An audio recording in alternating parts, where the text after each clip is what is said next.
Welcome class, this is ATD Level 2 Financial Accounting paper which was done in December 2021, and specifically we'll be looking at question 3 which is on manufacturing accounts. So question 1, question 3A. Explain the term unrealized profits, that is unrealized profit as used in manufacturing account. Explain the term unrealized profit as used in manufacturing accounts. Now, unrealized profit is part of the profit that had been provided for,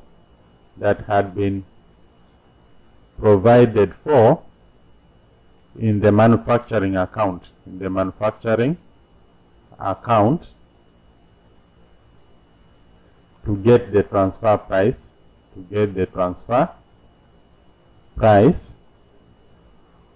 which goods have not been sold, by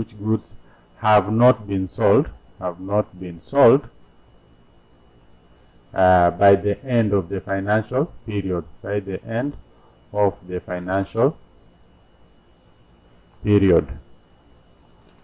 and this normally happens in the trading account. So in the trading account, we expect the goods to be sold, but the goods are not sold by the end of the financial period. Yet, profit had already been provided for in the manufacturing account so as to get the transfer value. Because these goods have not been sold, it simply means that the profits have not been realized. And we cannot count on profits which have not been earned or realized. And that's why we call them unrealized profits. So the profit has not been earned because the goods have not been sold. It's very important to include this profit at the manufacturing level so that they know the profit that they have made at the manufacturing level. But since these goods have not been sold in the trading account, then it means that there is some profit which has not been, which has not been earned, that had been catered for in the manufacturing account. So that is what we are interested in when we talk about unrealized profit. And there's a treatment that is supposed to be accorded, which we are going to discuss in the next part of the question. Basically, how we treat the unrealized profits. But simply put, unrealized profit is that profit which has not been earned but had been provided for in the manufacturing account to allow us to transfer the goods at the market value to the trading account. I'll be explaining again in practical as we move, as we see at, we will look at a practical question. Then part 2, highlight the accounting treatment of unrealized profit in the following situations. Highlight the accounting treatment of unrealized profit in the following situations. So creation of unrealized profit. How do we create unrealized profit? The unrealized profit, normal talk of provision of unrealized profit. The formula is the factory profit or the manufacturing account profit divided by the cost of production at transfer value or at market value, times the closing stock of the finished goods. So that's how we get to know the value of the unrealized profit account. Once we get to know the value of the unrealized profit account, we basically debit the P&L account. We debit the P&L account with the figure because this is now like a loss to the business. So we debit the P&L account, and then we credit the provision for unrealized profit. So this normally will be found in the debit side of the P&L account. Debit side of the P&L account when we create. And I think that is also reflected in this question. You can see allowance for unrealized profit as at 1st July 2020, 9408. You can see. So that is what we are talking about. Okay.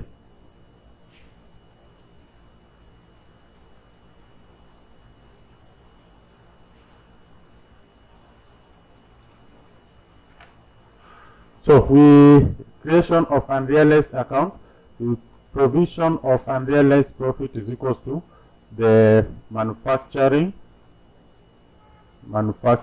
profit or factory profit or profit margin divided by the cost of production at market value, cost of production at market value or at transfer price times the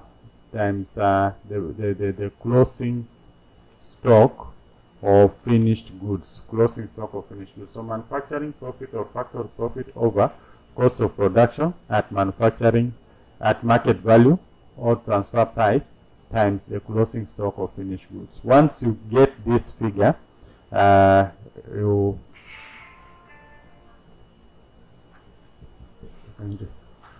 once you get this figure, you can go ahead and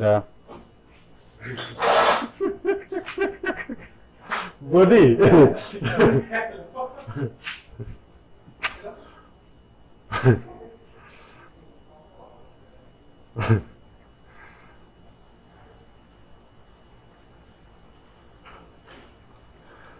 So ATD level 2 financial accounting, December 2021, question 3, and we'll be starting with the first part A. What is unrealized profit? Unrealized profit is part of the provisions that had been provided for in the manufacturing account. Part of the provision for profit that had been provided for in the manufacturing account, goods of which have not been sold by the end of that financial period in the trading account. So normally we transfer goods from the factory at with a profit margin to the trading account, and our expectation here is that we are going to sell these goods. But by the end of the financial period, there is a possibility that we might not have sold all the goods in the trading account, and that's why we have the closing stock. So this closing stock in the trading account will have a component of the manufacturing profit that we had catered for in the manufacturing account, goods of which have not been sold. So that component of unrealized profit or an earned profit which you had already provided for in the manufacturing account but the goods have not been sold is what we refer to as the unrealized profit. So you can simply say that unrealized profit is the unearned profit which had been provided for in the manufacturing account but the goods have not been sold in the trading account by the end of that particular financial period. That is what we call unrealized profit. We had already provided for the profit, but we have not realized the same, or we have not earned that particular profit. So we call that unrealized profit. How do we treat the unrealized profit?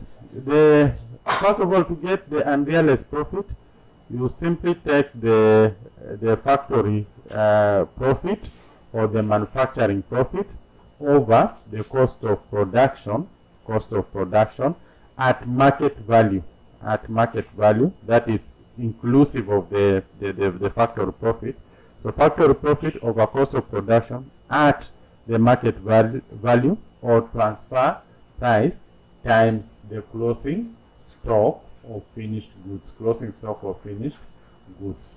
This is what will give you the unrealized profit value.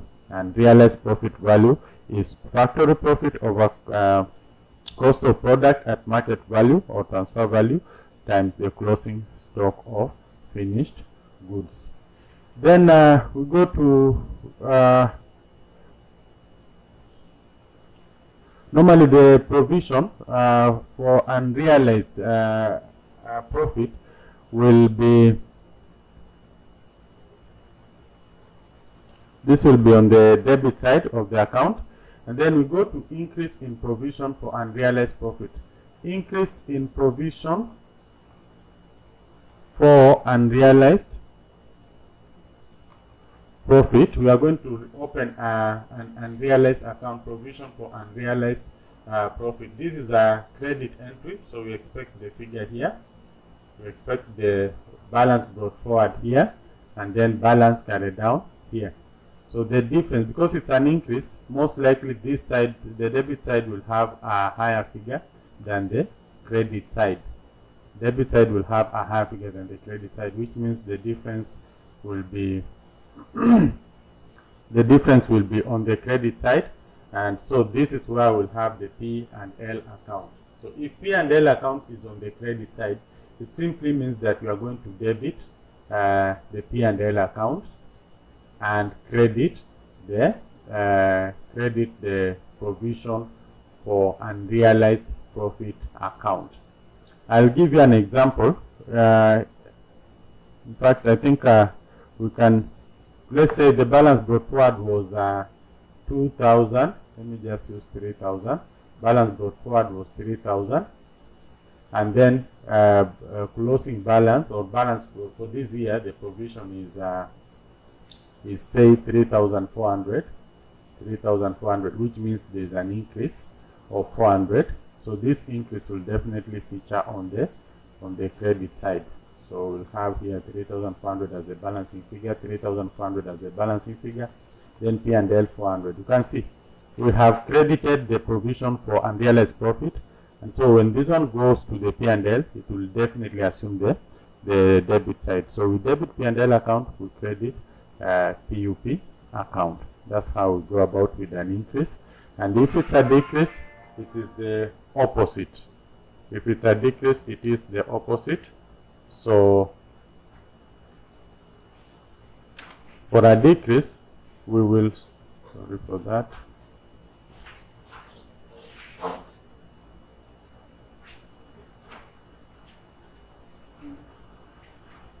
So for a decrease, we will simply, let me see if I can retrieve these short tabs.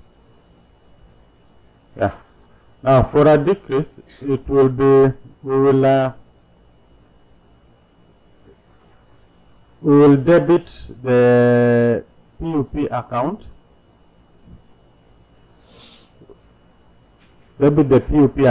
and then credit the profit and loss account, if it's a decrease. And an example in the account, I'll have PUP account here. So the balance brought forward, say, is I'll use the same example, 3,000, but for this year we have 2,600. You will see 400 will come here. So you can see this will be our P&L account. When it goes to P&L account, it assumes the credit side of the P&L account. So, and this treatment is just the same as the provision for bad and doubtful debts. An increase in the provision for bad and doubtful debts will debit the P&L account. A decrease in provision for bad and doubtful debts will credit the P&L account, so it appears as other incomes and gains. It is the same treatment here.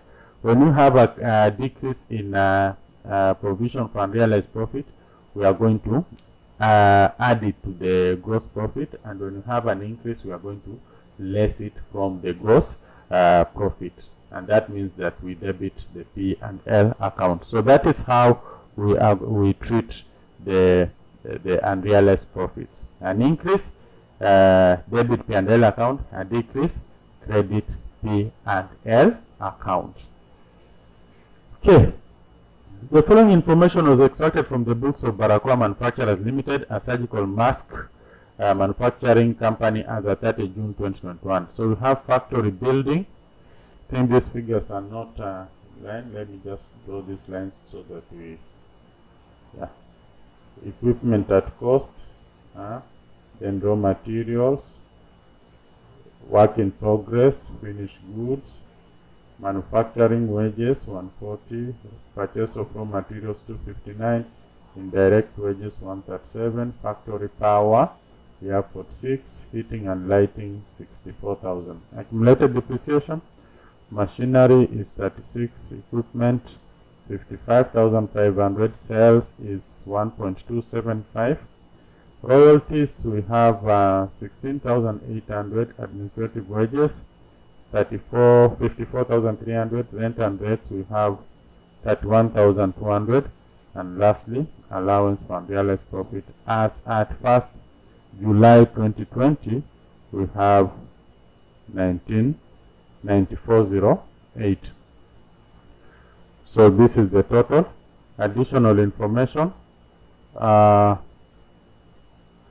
inventories as at 30 June 2021 were valued as follows. So we have raw materials, work in progress, finished goods, heating and lighting apportioned factory 2, office 1. Normally you add the 2. So factory will be 2 over 3 and office will be 1 over 3. Then factory profit is calculated at a rate of 25% of production cost. Yeah. The following balances are provided as at 30 June 2021. So accrued indirect wages and then prepaid rent and rates. Then rent and rates were apportioned to the factory and the office in the ratio 3 to 2. So this will be 3 over 5 factory, 2 over 5 office. And current assets are depreciated like that. So manufacturing account and statement of profit and loss account. Sorry, we had this had already been started.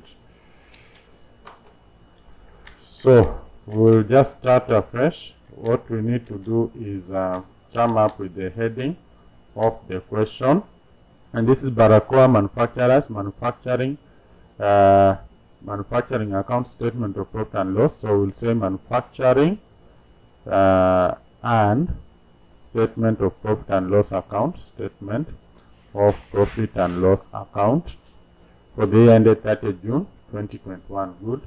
And then preferably we need to have 3 columns. So column 1, column 2, column 3. Like that. You can restrict the zeros because they have already been restricted. So we'll have it like that. And since we are preparing a manufacturing account, we always start with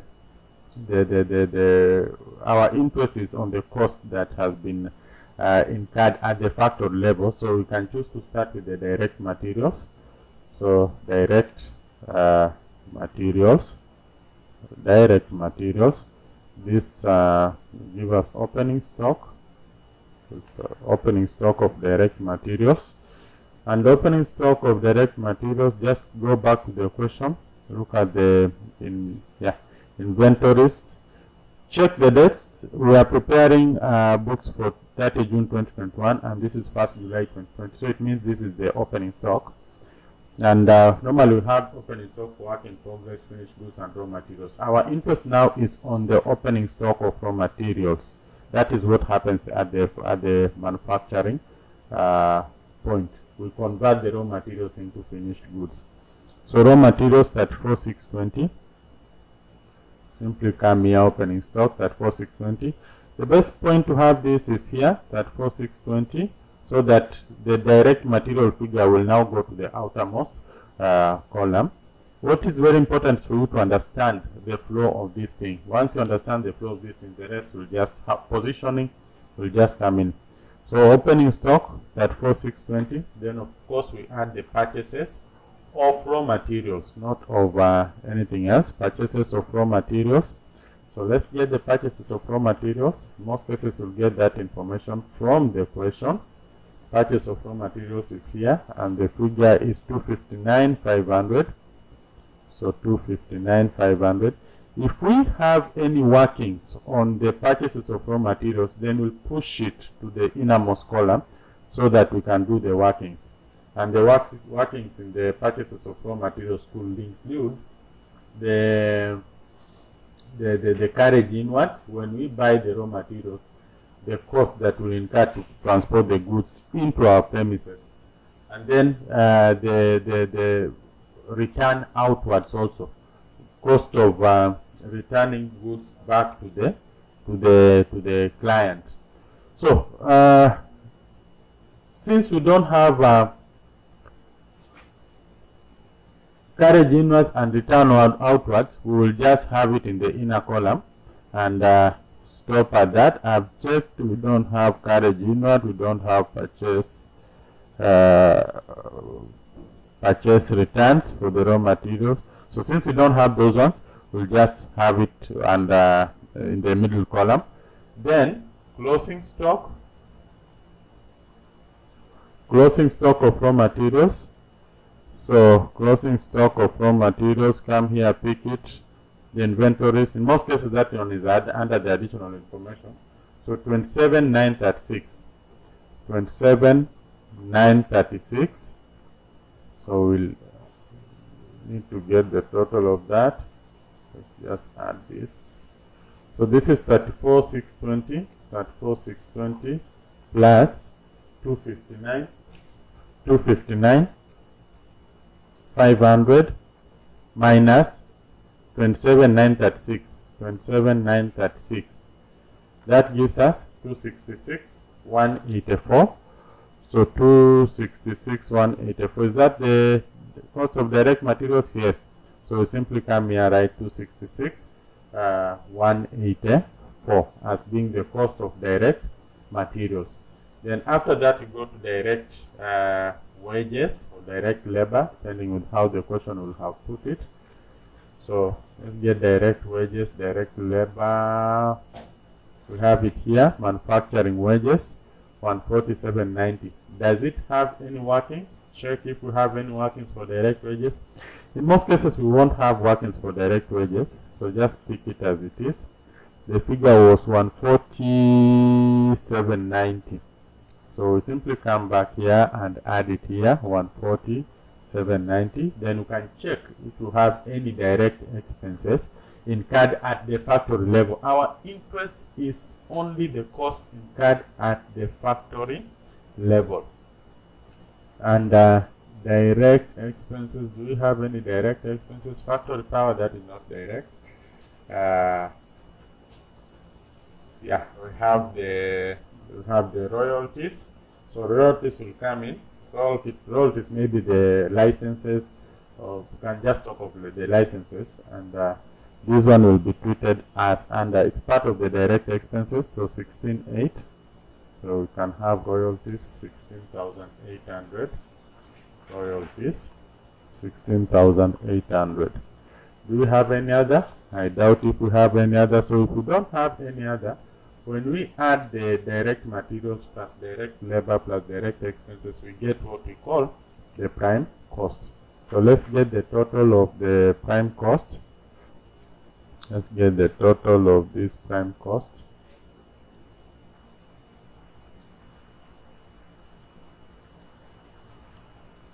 So prime cost is 266,184 plus 147.90. 147.90 plus 16,800. 16,800. That gives you 423,774. 423,774. That becomes our prime cost. Then after that, we now add the indirect costs, or the overheads. Indirect costs, or what you can simply call the overheads. Overheads are also called the indirect costs. So let's get the indirect costs, but only the ones which have been incurred at the factory level. Of course, we have now this is factory building, machinery at cost, equipment at cost, inventories, manufacturing wages, purchase of raw materials. We've captured that. So we have indirect wages 137,040. Indirect wages 137,040. So check if we have any workings. I think there are some workings on indirect wages. Yeah, we have indirect wages here. So if we have workings, then we need to do the workings in the innermost column. So we'll pick the indirect wages here, 137,040. We'll simply come here and say indirect wages 137,040. All these wages, you are going to put them in the innermost column. So because this one in the middle column, so because this one has workings, we will put it in the innermost column. The figure was 137,040, and then we add, all accruals are added, accrued indirect wages. Why do we add? Because they are part of this year's or this particular period's expenses which have not been paid yet. So indirect accrued indirect wages amount to how much? Accrued indirect wages, that's 750. Remember, you restricted the zeros, so just pick what you want, that's 750, leave the zeros, that's 750. So when you add this, you will get 147.90, 147.90, and you can see where we are placing that in the middle column, so that we can now proceed with other indirect costs. Factory power 46,020. I think there was something on factory power. Factory power. There was something on factory power. This is heating and lighting. Looks like there was nothing. So if there was nothing, we just put it as it is. Factory power, and the figure is, let's get the figure again. Factory power is 46,020. So simply come here, factory power 46,020. Factory power 46,020, like that. Then we move to the next one. Factory power, heating and lighting 64,020. So heating and lighting 64,020. There is also some heating and lighting. There was some working on heating and lighting. So let's get the working.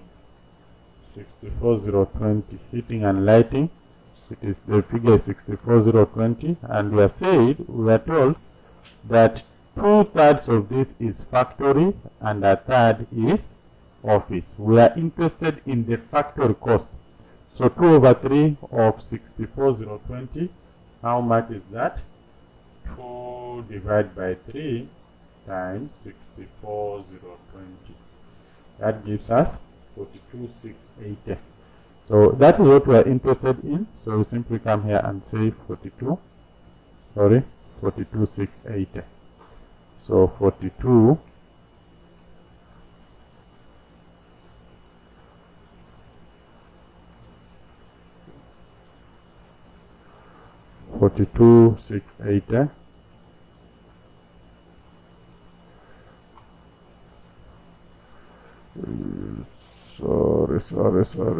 Sorry.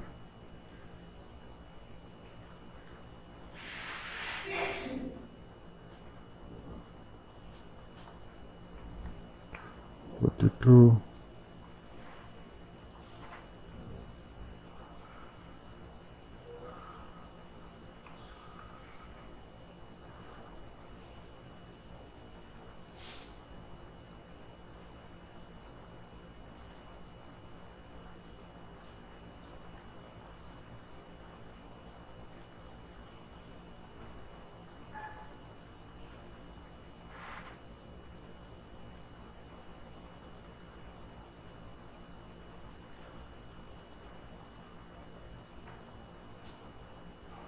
Sorry for that, the system has hung.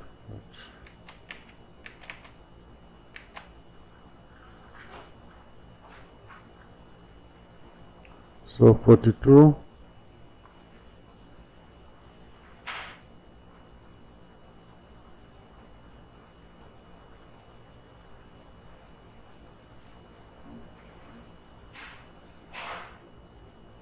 I think now we are good to go. 42,680. Sorry for that. So 42,680. Then we continue. That was heating and lighting. Next, It's very important that you go through the entire question and understand it before you can start doing it. Otherwise, you are likely to leave out some of these things. Be very keen on the additional information. Make sure you know the all the contents of the additional information. So then we have accumulated depreciation. Now look at the items that we are talking about. If we are talking about machinery and equipment, all those are expected at the factory level. But if we are talking about delivery van, then delivery van is not at the factory level. It will basically appear in the trading profit and loss account, the statement of income account. So because of the nature of the items we are talking about depreciation here, all these items are likely to be found at the factory level. So we will calculate the depreciation here. So machinery 36,720, equipment 55, but this is accumulated depreciation. So let's get to know the depreciation for this respective year.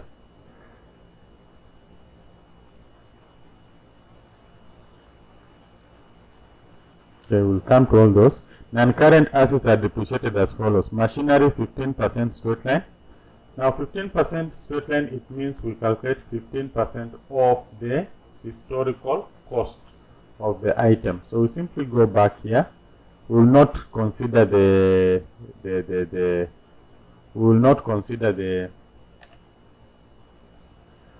depreciation, accumulated depreciation. That was machinery 15% straight line. So it's just 15% of 267,000. 15% of 267,000. 15% of 267,000. So we simply come here, calculator, 0.15 times 267,000. That gives us 40,050. So we'll come here and say depreciation, plant and depreciation for machinery, depreciation, machinery, 40,050.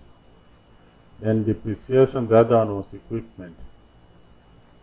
So equipment depreciation, the equipment depreciates at 10% reducing balance. So reducing balance, it means 10% of the written down value. So what we'll do is we'll take the equipment at cost, which is 102,000, less the depreciation as at that particular point in time. And the depreciation is, sorry, the figure is missing, but let me get it from the past paper, 55,500. So 55,500, what do we get? This will give us 102,000 minus 55,500. That gives us 46,500 times now 10%. 10% is the same as 0.1. This gives us 46,50. So depreciation for equipment is 46,50. Depreciation for equipment is 46,50. I hope you've noticed how we've gone about it. When we talk about reducing balance method, simply take the cost less the accumulated depreciation, and then you subject it to the percentage depreciation rate for that year, or yearly depreciation rate. And if we talk about straight line method, simply take the percentage of the original cost of the item. That is the difference between reducing balance and the straight line method, put simply. Okay, so having done that, let's continue with our journey here. Where are we here? So sales, not of course we don't capture that. Royalties, not captured, we have already captured. Administrative wages, just from the word administrative, that will go to the income statement. Rent and rates, I think there was something on rent and rates. Let's check. Rent and rates, yeah, there was something on rent and rates. Think of interest at these 2 points. Rent and rates, part of it goes to the factory, part of it to the office. To the factory will be 3/5, to the office will be 2/5. That's how we read the ratios. So 3/5 factory, 2/5 office. But before we compute that, there is prepaid rent. We have prepaid rent and rates. Normally the prepaid is what has already been paid for, what has already been paid for, but doesn't necessarily belong to that year. It belongs to the next or the succeeding financial year. So yes, it has been paid for, but it is not an expense for that particular. It's for the following year. So what do we need to do to get rid of it? Because it doesn't belong to that year. It has been paid in advance. So we get rid of it, and so we will simply work with the rent and rate that was paid at 1,200 less what was prepaid. So we don't need to work this one now because so we'll take that 1,200, that is the rent and rates, and then less the prepaid. We might now have to work this under working somewhere. So rate and rates, you less 1,260. This will give you 40, that is 9, and that is 29, if I'm not wrong. 31,200 minus 1,260. This gives you 29,940. So 29,940, and then we want to apportion this. It's 3/5 is what we want now. Then the remaining 2/5 we will need it later when we'll be in the computing rent and rates under the income statement. So 29,940 times 3/5 times 3 divided by 5, that gives us 17,964. 17,964. So we simply come down here and have our 17,964 rent and rates. Specifically, we are interested in the one for the factory, so 17,964. The other one, we leave it. Okay, so I think we are done. Up to there. There's no any other expense that we have forgotten. So if you're done with all of them, just get the total, add them. So we need to add them. So that one plus 4650 plus 450 plus 42,680 plus 460.20 plus 147.90. That gives you 292,154. 292,154. So notice how we are planning our work. 292,154. Let me just push it a little bit. 292,154. So then add all this. 292,154 plus 423,774. What do you get? 564. 564. 564. 564. Wow, that figure. Okay, so once you have that, we want now to go the next thing, which is work in progress. Work in progress is work which is still being worked on. It's in the pipes, it's in the process. So just add the opening work in progress, opening work in progress, then less closing work in progress. Just the same treatment we had with the opening stock and closing stock. So what is the figure for opening work in progress? Check the figure. Opening work in progress, we have opening work in progress, where are they? Yeah, this is 23,670, and then closing 16,260. So yeah, opening work in progress, you can use the middle column. So opening work in progress is 23,670, and closing work in progress is 16,260. 16,260. So this gives you 410, and then the other side, that is 16,470, 7410. Yeah, that is the difference. So add it to the figure. Here we have 974 and then 11,757,974. I hope that's where we all are.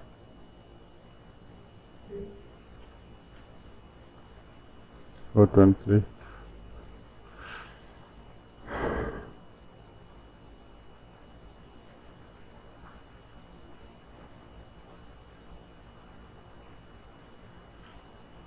There is a problem here. 423,774. You can see these figures are not adding. 423,774.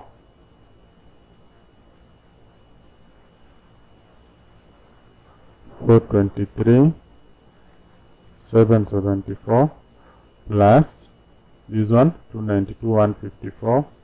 292,154. That gives us 715,928.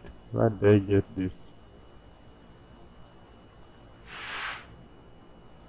715,928. 715,928. And then now we add that. We're going to get 715,928 plus 7410. This gives us 723,338. 723,338. Like that, 723,338. So once we are done with that, then we 723,338. So what do we have here? This is production cost. This becomes our production cost. Production cost 723,338. Then the next thing is adding the manufacturing profit, which I think I saw it here. Manufacturing profit is 25% of production cost. So simply say manufacturing profit. Manufacturing profit 25%. So it will be this figure times 0.25. So we get 180. 834.5. 834.5. So we add that plus 723,338. This gives us 904,172.5. 904,172.5. That becomes our transfer cost of finished goods at market value.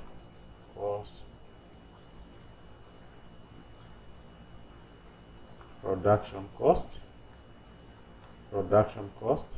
at market value or at transfer value. This is what we are talking about when you are calculating the unrealized profit. You simply take the manufacturing profit over production cost at market value times the closing stock of finished goods. You will have your unrealized profit. Then if you are computing for use in the income statement, just compare it with the previous years.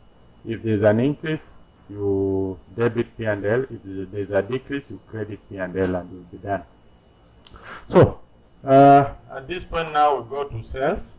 We have started our second book, that is the income statement.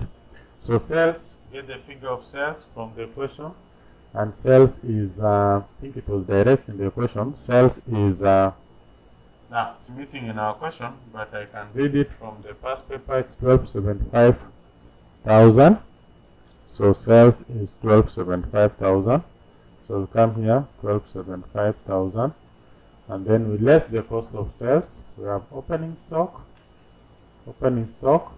Then of course we'll have the purchases. So let's get the opening stock of this is opening stock of finished goods. This one, inventories of finished goods, 47,040. Inventory, look at the date. So finished goods 47,040. So we'll come here and say inventory of finished goods 47,040.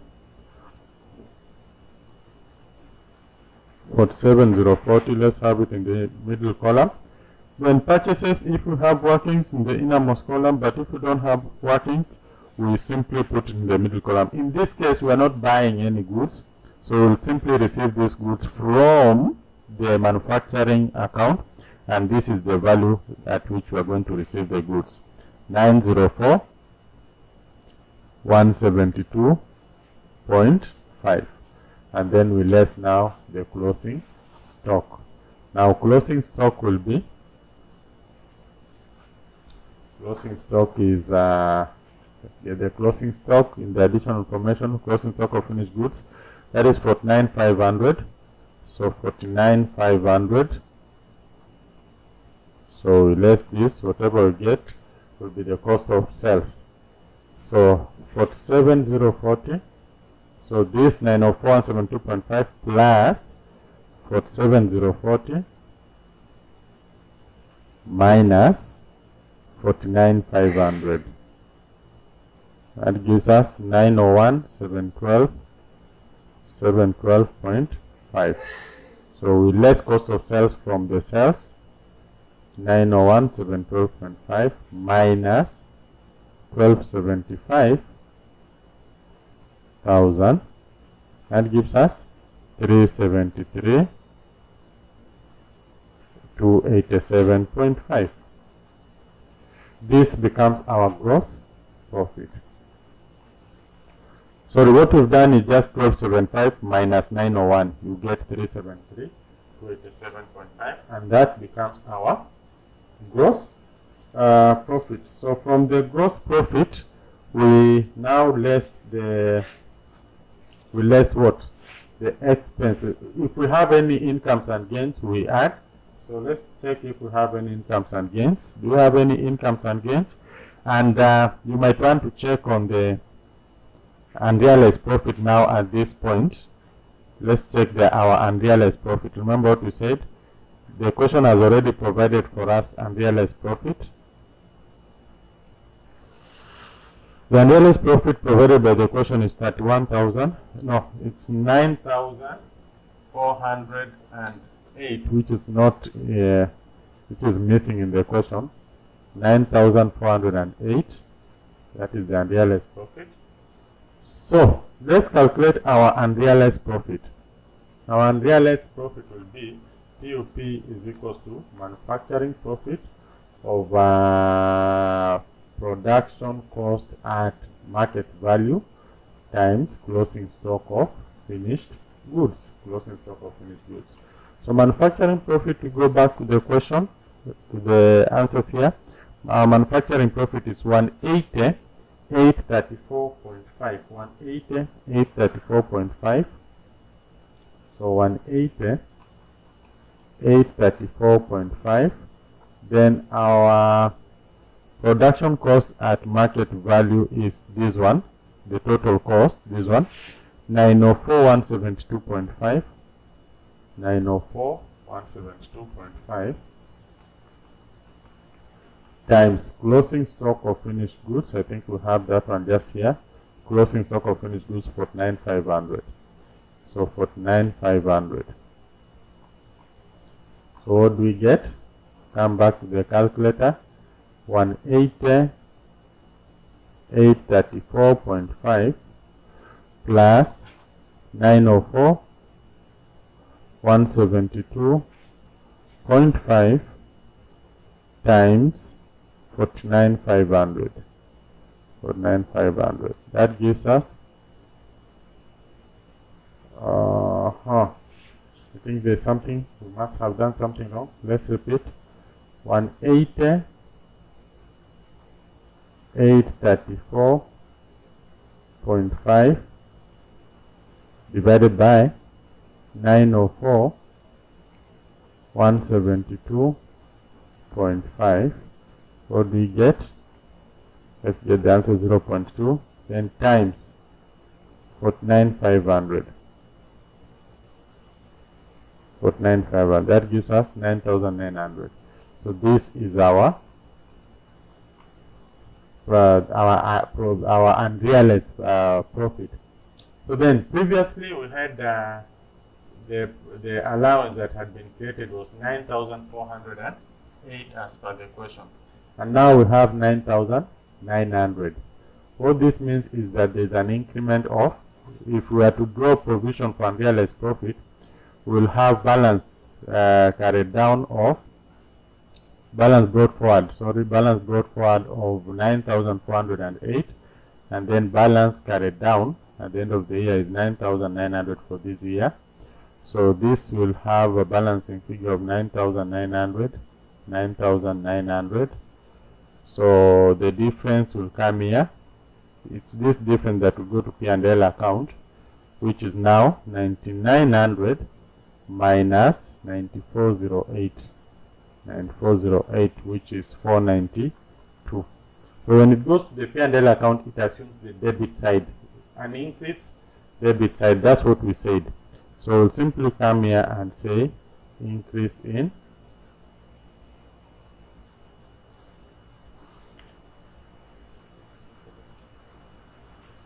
we'll say an increase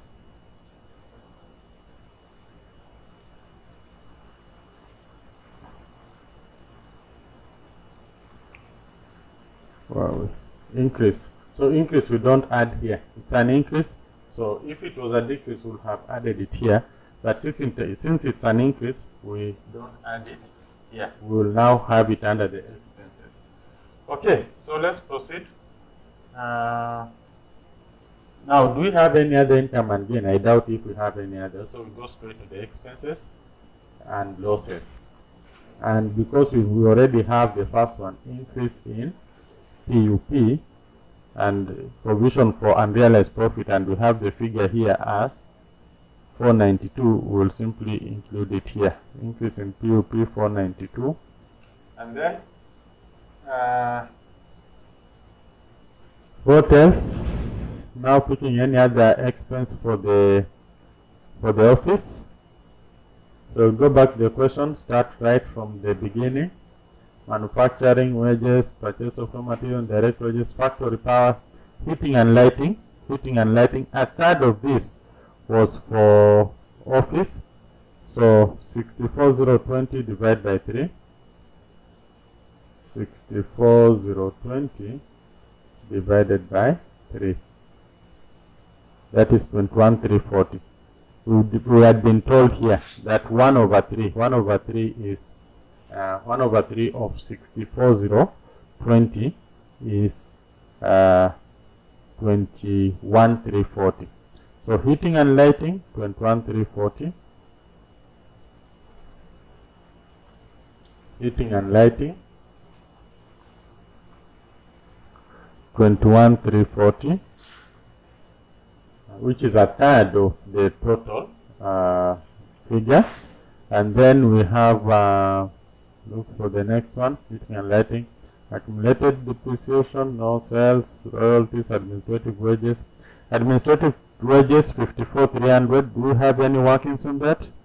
Administrative wages, there are no workings. Administrative wages, no workings. So administrative wages, the figure is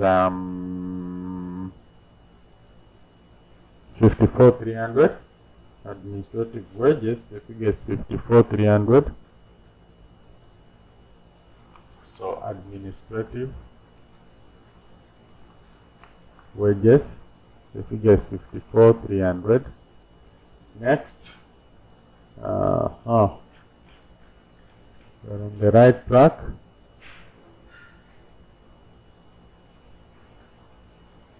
Administrative wages, this is where we are. So rent and rates, I think we had also calculated this, rent and rates, at 1,200. Then the figure is still here.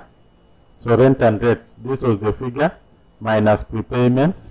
So we got 3 over 5 of this. This was factory. Now for the office, we need 2 over 5 of this. So we'll simply come back here and get 2 divided by 5. Yes. Times 29,940. 29,940. That gives us 11,976. 11,976. So that is the figure that we are interested in. So we simply come here and say prepaid No, rent and rates 11,976. 11,976. Do you have any other figure remaining? Any other figure remaining? If you have any other figure remaining, this is the time to find it out. So any other figure remaining? Any other item? Check to make sure that you have exhausted everything. I think we have exhausted, so let's get the totals here. So this will be 492, 11,976 plus 54,300, 54,300 plus 21,340 plus 492. That gives us 88,108. And since these are expenses, we less from that 88,108. So minus 373, 287.5. This gives us 285. 285.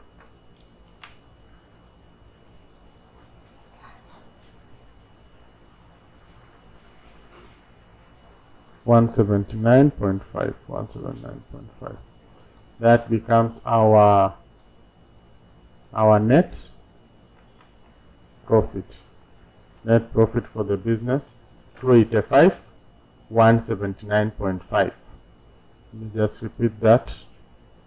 373, 287.5 minus 88,108. That gives us 285, 179.5. So that becomes our answer. That becomes our answer. 285, 179.5.